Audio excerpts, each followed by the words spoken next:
Kalau seseorang meninggal dunia sudah nggak bisa lagi dia berbuat amal apapun. Kita sudah menyelesaikan kurang lebih dari 66 itu 10 poin. Yang terakhir adalah masalah menuntut ilmu. Dan sudah panjang lebar kita sebutkan bagaimana Ibnu Qayyim rahimahullah menyusun lebih dari 100 keutamaan menuntut ilmu. Ya, cukuplah dengan hadirnya malaikat dalam majelis ilmu, cukuplah seperti orang sedang berjihad, padahal sebenarnya kita duduk di ruangan AC seperti ini misalnya, ya nyaman saja terdengar dengan suara mikrofon, ini suaranya jadi jelas, kita punya buku rujukan, santai sekali sebenarnya belajar tapi pahalanya sama dengan jihad. Bahkan kalau ikhlas keluar dari rumah menuntut ilmu, pahalanya dalam hadis lain sama dengan haji lengkap. Kita tahu haji itu cukup besar biaya yang harus disiapkan dan energi yang dikerahkan, biaya yang dikeluarkan, ini luar biasa itu ya. Waktu yang juga diluangkan itu besar sekali untuk pergi haji. Tapi kita bisa dapatkan dengan satu kali majelis ilmu. Asal kita ikhlas karena Allah subhanahu wa ta'ala. Dan sekian banyak keutamaan-keutamaan, diantaranya hadis yang disebutkan di poin 10, siapa yang menempuh perjalanan untuk menuntut ilmu, jadi jalan sengaja mencarinya, maka Allah akan memudahkan baginya dengan perbuatan tersebut jalan menuju ke surga. Salah satu maknanya adalah kalau setiap pulang dari majelis ilmu pasti kita dapat semangat keimanan untuk mengerjakan ketaatan dan meninggalkan larangan. Itu hanya membawa kita ke surga tentunya. Sekarang kita akan masuk ke satu momentum bahasan ibadah yang luar biasa. Mungkin karena sudah biasa kita dengar sholat, tapi akhirnya dianggap remeh oleh sebagian orang. Tapi kita perlu mengingatkan kembali.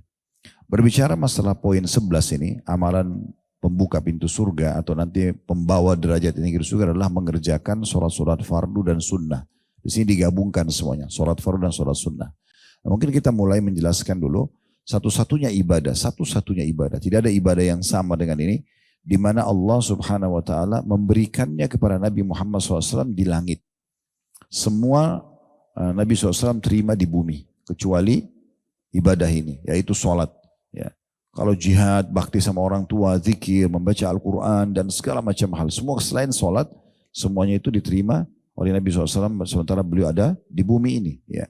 Dan Jibril AS datang membawa wahyu tersebut. Tapi sholat ini dibuat satu momentum yang sangat sakral, di mana beliau harus Isra dan Mi'raj. Kita tahu Isra artinya berjalan di malam hari.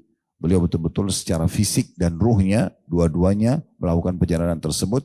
Yang waktu itu momentumnya untuk berangkat dari Mekah ke Palestina membutuhkan 1 bulan perjalanan kalau orang menunggangi kuda terkuat dan laki-laki terkuat yang menungganginya. Non-stop memicu kudanya 1 bulan baru bisa sampai. Gak seperti sekarang orang pakai pesawat itu ya. Kemarin kami waktu momentum umrah plus Aqsa itu dari Amman, dari Aqsanya ke Amman mungkin sekitar 1 jaman naik bus. Kemudian nanti dari Amman ke Madinahnya mungkin ke Saudi sekitar 2 jaman udah bisa sampai. Tapi di masa dulu itu harus 1 bulan karena orang lewat darat, tidak ada transportasi kayak kita sekarang. Oleh karena itu momentum ini luar biasa itu ya, sampai menjadi sebuah tanda-tanda kebesaran Allah. Karena di masa itu orang tidak percaya, mana bisa Nabi Muhammad SAW waktu pulang dari Isra dan Mi'raj, Isra jalan malam hari ke Palestina dan Mi'raj itu naik ke langit. Begitu pulang dari Isra dan Mi'raj, Nabi Muhammad SAW duduk di depan Ka'bah sambil merenung kejadian setelah terbit matahari. Ini kejadian yang spektakuler sekali. Malam hari jalan, tiba-tiba ada satu kuda bersayap dan yang dinamakan burak, beliau nunggangi, kemudian terbang ke Palestina. Dan kata Nabi SAW dalam banyak riwayat yang disahihkan oleh para ulama, di mana mata kuda itu melihat, maka kakinya sudah sampai di sana, saking cepatnya gitu ya. Kemudian sampai di Palestina dalam hitungan sekejap, lalu beliau mengikat burak di tempat para nabi-nabi mengikat tunggangannya, lalu beliau mengimami ruh semua nabi-nabi. Itu ada 124.000 nabi. Semua Allah kumpulkan di saat itu, kemudian sholat di belakang Nabi Muhammad SAW. Gitu kan. Setelah itu, kemudian beliau mi'raj ke langit dan bertemu dengan ruh nabi-nabi lagi di antara langit-langit tersebut. Langit pertama, langit kedua, sampai langit ke-7. Setelah itu baru beliau ke Sidratil Muntaha untuk menerima perintah sholat 5 waktu ini. Ya, saking pentingnya itu ya. Kemudian kembali lagi ke Mekah, ke Palestina, kembali lagi ke Mekah. Pada saat Nabi SAW pulang, tentu diceritain panjang riwayatnya, tapi saya ringkaskan. Waktu Nabi SAW pulang, beliau duduk merenung kejadian tersebut di depan Ka'bah. Ini kejadian yang spektakuler sekali. Lewatlah Abu Jahal. Ya, Fir'aunnya umat ini yang paling benci dengan Islam. Wa na'udzubillah. Lalu dia mengatakan, hai Muhammad, ada apa? Seakan-akan dia mau katakan, apa kamu melongo-longo seperti ini, kayak orang yang bingung, kayak orang yang lagi mikirkan sesuatu. Nabi Muhammad SAW dengan polosnya menyampaikan, terjadi kejadian besar semalam. Saya lagi di Masjidil Haram, dalam riwayat lain di dalam rumah, kemudian datanglah Jibril membawa burak, kuda yang bersayap. Kuda bersayap saya sudah nggak masuk akal gitu ya. Tapi ini diceritakan Nabi SAW. Kemudian saya nunggangi dimanapun matanya melihat, kakinya sudah di sana, lalu saya tiba di Palestina. Waktu itu seluruh Quraisy, terutama pengusaha-pengusaha dan pejabatnya itu tahu Masjid Aqsa. Mereka tahu Palestina karena negeri Syam waktu itu menjadi sumber pergerakan perekonomian dunia. Jadi orang kalau mau dagang itu ke negeri Syam belanja, baru kemudian bawa ke negerinya gitu ya. Itu pusat perniagaan pada saat itu. Dan orang-orang Palestina, orang-orang Mekah tahu itu.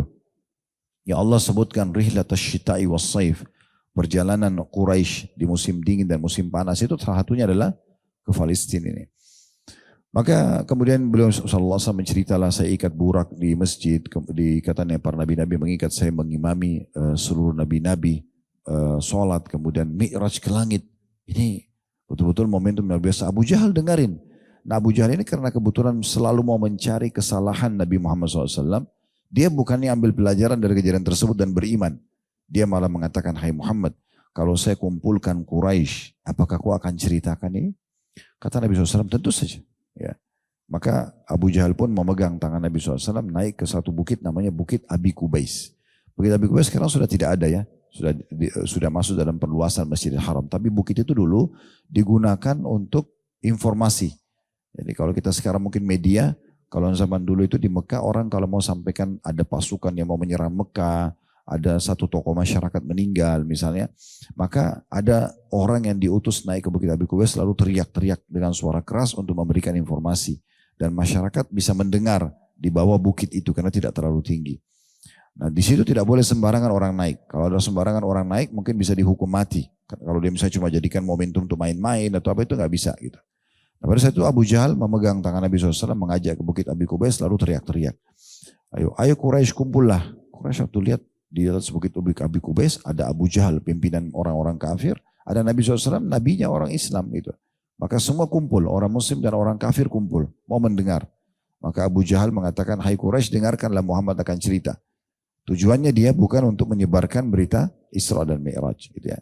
Kemudian pada saat itu Nabi Quraisy mengatakan, Abu Jahal mengatakan, hai Muhammad sampaikan. Nabi SAW sampaikan. Dengan polosnya beliau menyampaikan semua apa yang terjadi. Di situ orang-orang kafir makin kafir.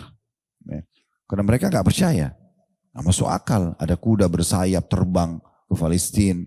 Kemudian sholat mengimami ruh-ruh. Kemudian kembali lagi ke Mekah. Ini berarti 2 bulan perjalanan. Kalau masa itu kuda tercepat, laki-laki terkuat gitu ya. Non-stop lagi, itu nggak mungkin. Pasti dia istirahat gitu. Maka pada saat itu orang-orang yang kafir jadi tambah kufur, orang-orang yang beriman yang baru masuk Islam masih lemah imannya juga bingung-bingung, ini benar gak? Maka Abu Jahal turun dari Bukit Abi Kubais sambil tersenyum dan mengatakan sekarang agama Muhammad sudah selesai. Udah gak ada, udah kalah dia. Karena ini cerita bohong. Maka dia pun pergi ke Darun Nadwa, tempat kumpulnya orang-orang Quraisy. Lalu dia bilang, hai Quraisy berita gembira, agamanya Muhammad sudah habis. Gak ada lagi dia. Maka mereka mengatakan ada apa wahai Abu Hakam. Dipanggil Abu Hakam dia ya. Abu Hakam itu maksudnya orang yang bijaksana. Abu Jahal itu dianggap orang bijaksana. Tapi dia tidak mau beriman pada Nabi SAW. Pernah kita jelaskan di kelas kita ini kenapa? Karena dia menganggap dari dulu sukunya Nabi Muhammad SAW itu bersaing dengan sukunya untuk mencari kedudukan di Mekah. Kalau suku Nabi Muhammad SAW siapkan pasukan untuk membela Mekah, maka suku Abu Jahal juga begitu. Kalau suku Nabi SAW itu menyiapkan makan dan minum buat jemaah haji gratis, maka suku Abu Jahal juga sama. Nah, Abu Jahal itu ditanya oleh Abu Sufyan, kenapa anda tidak beriman? Bukankah anda tahu Muhammad itu benar? Bacaan Qur'annya itu ayat yang dibaca itu adalah benar. Dia bilang karena tadi persaingan antara sukuku sama sukunya. Sekarang dari suku Muhammad ada seorang nabi, di sukuku tidak ada nabi. Kalau aku yakini itu, maka berarti sukuku kalah. Hanya karena itu dia tidak mau beriman. Makanya keluar julukan Abu Jahal. Orang yang sangat bodoh gitu ya. Karena kalau dia beriman, dia bisa panen pahala hampir 1 Mekah. Orang semua akan ikut dia. Tapi karena dia menolak, maka diberikan julukan Abu Jahal. Orang yang sangat bodoh gitu. Maka Abu Jahal itu datang ke Darun Nadwa, orang-orang Quraisy mengatakan, ada apa wahai Abu Hakam?